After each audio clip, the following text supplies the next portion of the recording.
We had discussed that in the rate of photosynthesis, some or other factor behaves as the limiting factor.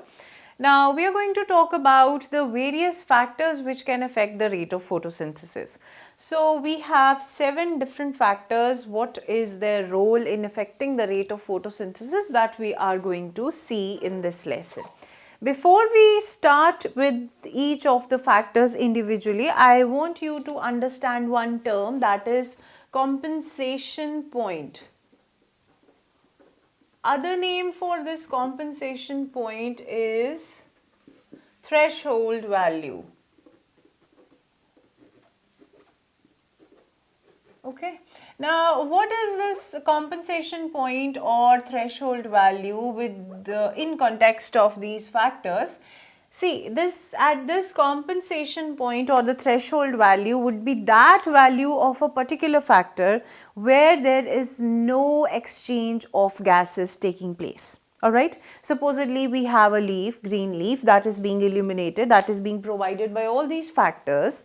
At that concentration of a particular factor, whichever is under consideration, that concentration or that value at which the rate of photosynthesis would be such that there would be no exchange of gases that would be taking place. There would be no exchange of carbon dioxide that would be taken up, or no release of oxygen would take place. Basically, we are going to deal with rate of photosynthesis in terms of evolution of oxygen. So, when there is no gaseous exchange that is taking place, that would be known as compensation point. And do remember, the respiration process is going hand in hand. So, whatever requirement of carbon dioxide is to be met by the plant, that would be taken from the respiratory outcomes. Those products, that would be of course carbon dioxide. So, don't get into detail of that, just remember that there would be a point in the concentration of these factors which would be responsible for bringing about a stage where there would be no exchange of gases. Now, talking about the factors, first of all we take carbon dioxide. As you know, carbon dioxide is the raw material for the process of photosynthesis. It is this carbon dioxide which has to get reduced and form the glucose, and that entire process leads to evolution of oxygen. We have done in great lengths about this. So, this carbon dioxide, you must be knowing, it would be taken up from the atmosphere, and the concentration inside the atmosphere is this. Right. Now, we have this carbon dioxide which would be required in different quantities at different levels in different plants. And what that is, this carbon dioxide, if it is available, supposedly I increase this concentration to 0.05, then the plant would perform the photosynthesis exceptionally well. So, this is one concentration, but beyond 0.1, supposedly it has been increased to this value, then the rate of photosynthesis would decline, and somehow we would reach the compensation point. So, we have the concentration of carbon dioxide which affects the rate of photosynthesis, and I need not to tell you because the effect would be seen as a result of carbon dioxide being the main reactant which gets reduced. It is the main driving force which is responsible for carrying out the process of photosynthesis. Now, we have two types of plants. You know that C3 plants, the requirement for carbon dioxide, such as their anatomy and such as the process, though main process of biosynthetic phase remains similar, but these both plants have little bit anatomical difference which is responsible for making C4 plants more effective in performing photosynthesis. Their photosynthesis performance is more effective, and you can say that they can use the resources whatever are being provided to them stingily. So, the compensation point, or you can say the threshold value, or the value concentration of carbon dioxide in the atmosphere which is most suitable for C3 plants is ranging between 25 to 100 parts per million in the atmosphere, while for C4 plant they can perform the photosynthesis in quite a well manner at such low concentration as well. Okay, so these are the two concentrations, these are the two optimum ranges which these plants require when they are provided with carbon dioxide, then they can perform the photosynthesis in a better way. Moving further, we have the next factor, that is light intensity. Now, you know, there are two types of plants. One are the shade loving plants and the other one are sunlight loving plants. So one thing you have to keep in mind, that the plants which grow in shade, that is skyophytes, this is the name of the plants which grow in shade, they require as much as 10% only of sunlight. This much light intensity would be enough for them to perform the photosynthesis and reach the light compensation point, okay?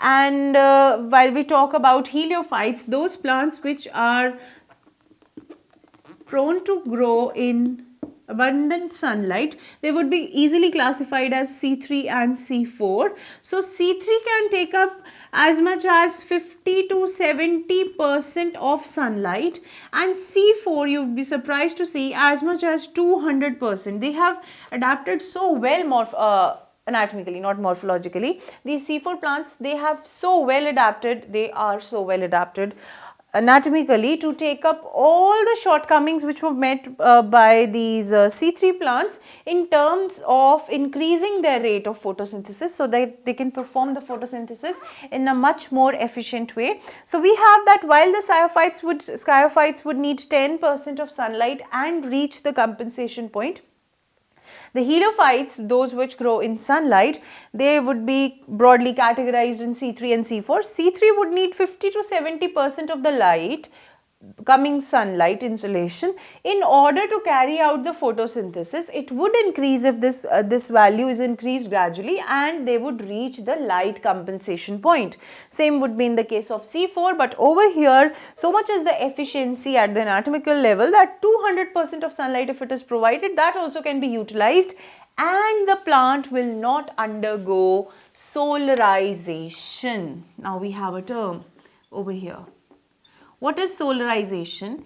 Beyond an intensity of light which would be measured in candles, that beyond intensity, the plant will automatically stop the photosynthesis. Now, why that photosynthesis stops? Because when a higher intensity light is falling on the leaf undergoes photooxidation, and then automatically what we observe is that the rate of photosynthesis declines abruptly. Okay, so if there is much intensity increase, this is percentage of the sunlight, we have the intensity of light as well, that plays an important role. So if that intensity is increased beyond the point, the light compensation point had come, now that intensity is increased much beyond that compensation point, then solarization would take place, which is not much it is not of that much importance, because it is not observed that much in the nature, because plants are very well adapted and this intensity does not go beyond a defined level. Okay, moving further, we have the third one, that is quality of light. Now you know that in the electromagnetic spectrum that we study, it is the visible light that is responsible for carrying out the photosynthesis. In that visible light, we had discussed that there were few wavelengths which were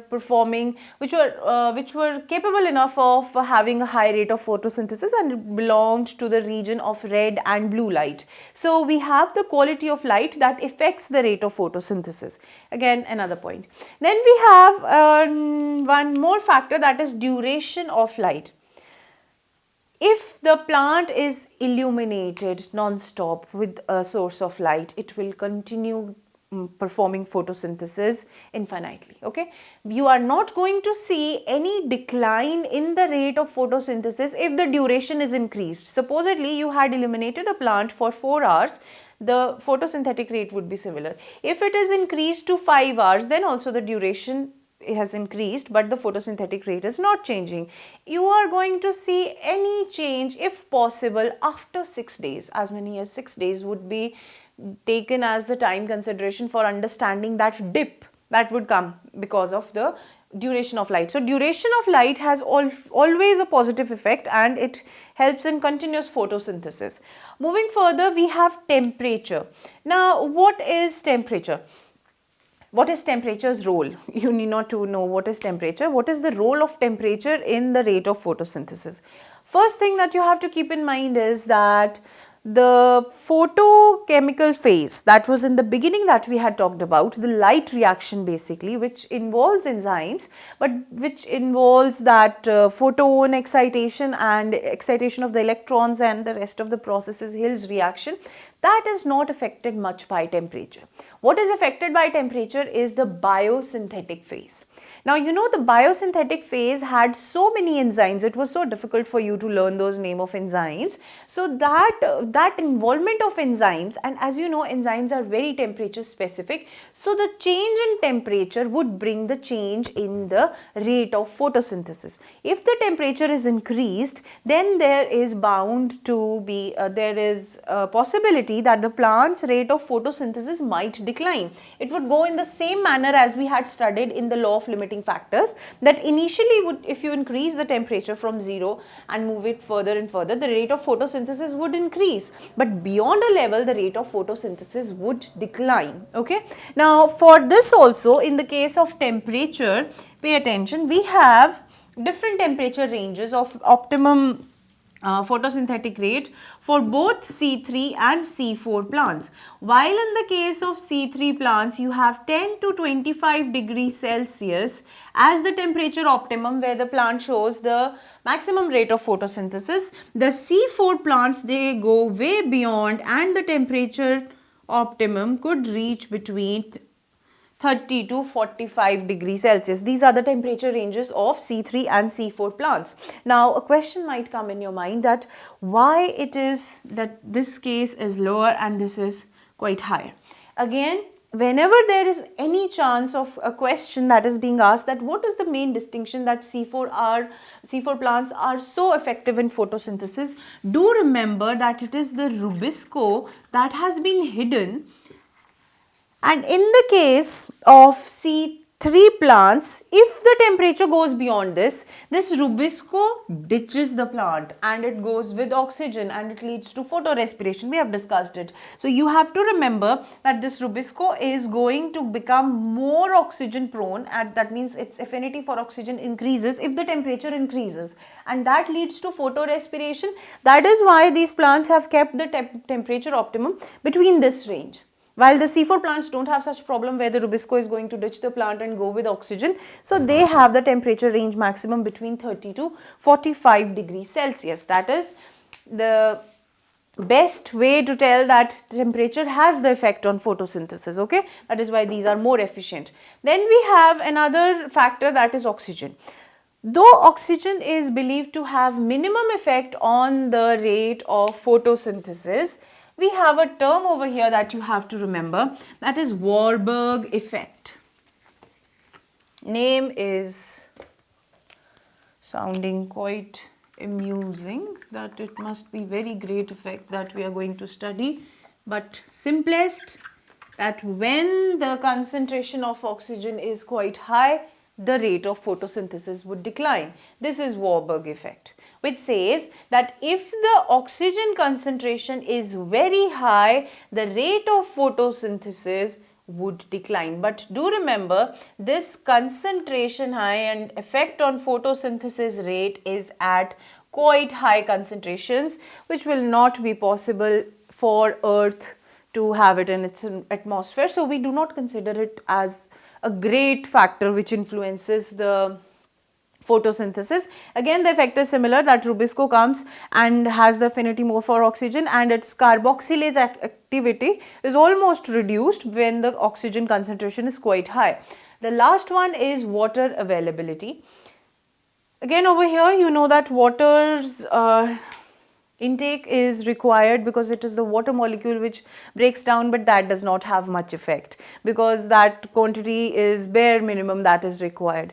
Why water is required? Because in case the tissue is devoid of water, the plant would show wilting. When the plant would show wilting, the leaves will be wilted and they will not be exposed to all those factors which had an effect which we discussed previously, especially CO2. Light intensity would be reduced, the intake of light intensity would be highly reduced, and that would lead to the rate of photosynthesis getting declined. So the role of water availability has a broader aspect that could be considered, which is having a physiological effect on the photosynthesis process. So these are all the factors which affect photosynthesis, and the various terms that we had discussed, you have to remember them by heart.